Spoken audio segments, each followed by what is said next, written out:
This channel does not promote any violent, harmful, or illegal activities. All content provided by this channel is meant for an educational purpose only. ফের পথে চাকরিহারারা 2016 group C আর group D যোগ্য অধিকার মঞ্চের তরফে বিকাশ ভবন চলো অভিযান। যোগ্য শিক্ষাকর্মীদের চাকরি ফেরানোর দাবিতে অভিযান আর ডেপুটেশন জমা। যোগ্য গ্রুপ সি গ্রুপ ডি শিক্ষাকর্মীদের প্রতি কোনো প্রকার বঞ্চনা চলবে না দাবি মঞ্চে।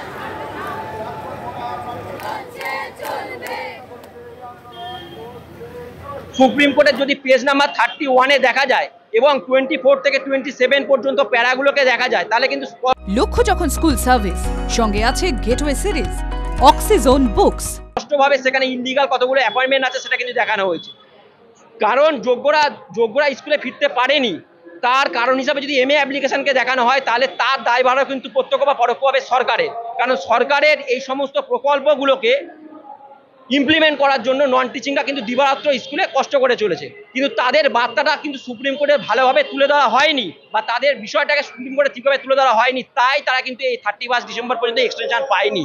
আর সেটাকে বেস করে সকল নন টিচিংকে সেরা সাফল্যের সঙ্গী হয়ে তোমার সাথে এসএসসি দর্শন গেটওয়ে অক্সিজন বুকস গুলিয়ে দেওয়ার যে চেষ্টা সেটা কিন্তু কোনোভাবেই ঠিক নয়। যোগ্য নন টিচিংদের সম্পর্কে কিন্তু আপনাকে স্পষ্ট বার্তা সরকারের আধিকারিককে দিতে হবে।